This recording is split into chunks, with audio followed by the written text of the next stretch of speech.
ஒவ்வொரு புதிய குடியிருப்பு திட்டத்திலும் மடானி வீட்டு தொகுதிகளை இணைத்துக் கொள்ளுமாறு பிரதமர் டதஸ்ரீ அன்வார் இப்ராஹிம் கூட்டரசு பிரதேசத்துறை மற்றும் கோலாலம்பூர் நகராண்மை கழகத்திற்கு அறிவுறுத்தியுள்ளார்.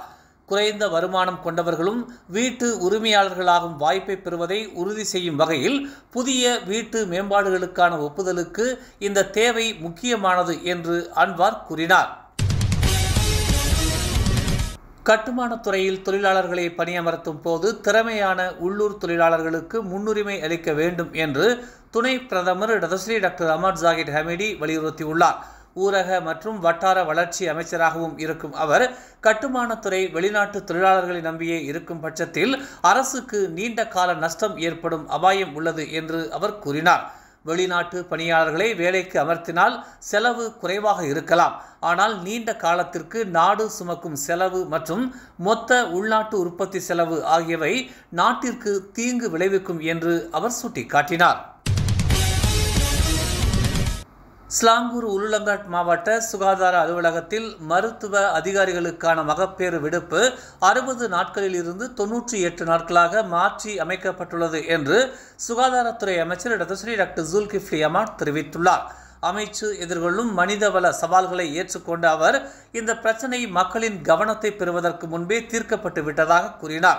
ஜூன் மற்றும் ஜூலை மாதங்களில் 7 மருத்துவ அதிகாரிகள் ஒரே நேரத்தில் பல்வேறு சுகாதார கிளினிக்குகளில் மகப்பேறு விடுப்பில் இருந்தனர். இதனை கருத்தில் கொண்டு 60 நாட்கள் விடுப்பை சுகாதாரத்துறை அறிவித்தது.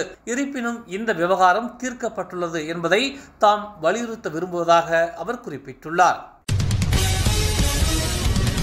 பெண் பாடகர்கள் இஸ்லாம் அல்லாத வழிபாட்டு தலங்களில் இசை நிகழ்ச்சி நடத்த தடை விதிக்கப்பட்டதற்கு திரங்கானு நிர்வாக கவுன்சிலர் கூறிய காரணத்தை டிஏபி தலைவர் லிம் குவான் யங் இன்று தாக்கினார். இது கேலிக்குரியது என்று சாடினார். திறந்த வெளியில் நிகழ்ச்சி நடந்ததால் ஜூப்ளி கொண்டாட்டத்தை நடத்தும் குவான்டி கோயில் சங்கத்திற்கு தடை உத்தரவு அனுப்பப்பட்டதாக தெரிவிக்கப்பட்டிருந்தது. இதனை அடுத்து லிம் இதனை சாடினார். ஆலய விழாவுக்கு எந்த முஸ்லிம்களும் அழைக்கப்படவில்லை என்று சுட்டிக்காட்டிய லிம் கடுமையான தார்மீக நெறிமுறைகளை பயன்படுத்தும் பாஸ் ஆட்சி செய்யும் மாநிலத்தில் யாரும் தங்கள் சொந்த விருப்பப்படி கலந்து கொள்ள மாட்டார்கள் என்று தெரிவித்தார். ஹமாஸ் அரசியல் அமைப்பின் தலைவர் இஸ்மாயில் ஹனியே படுகொலை செய்யப்பட்டது தொடர்பாக பிரதமர் டதஸ்ரீ அன்வார் இப்ராஹிமின் பதிவுகளை மெட்டா நிறுவனம் ஃபேஸ்புக்கில் இருந்து மீட்டெடுத்துள்ளது.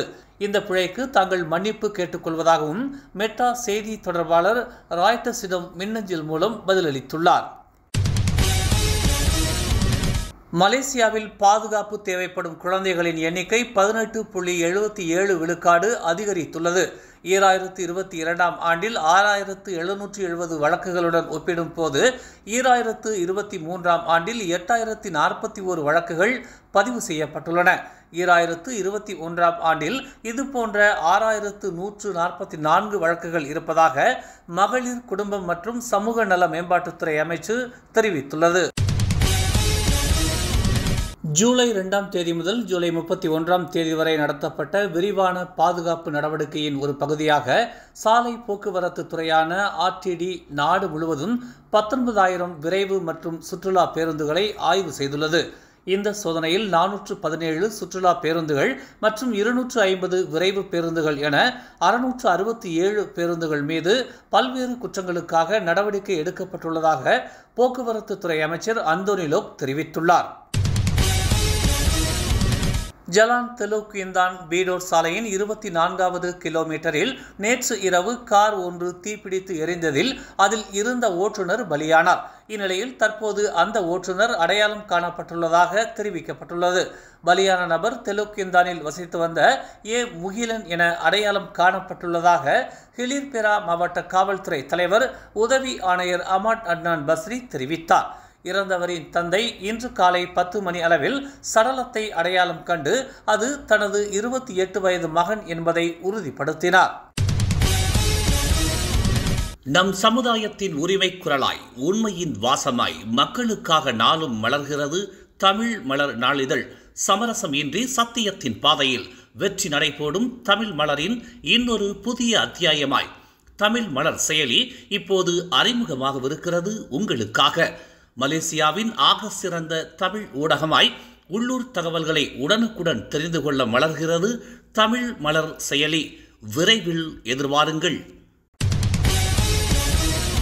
மேலும் செய்திகளை தெரிந்து கொள்ள தமிழ் மலர் நாளிதழை பாருங்கள். எங்களோடு இணைந்திருக்க மலர் டிவியை பதிவு செய்து கொள்ளுங்கள்.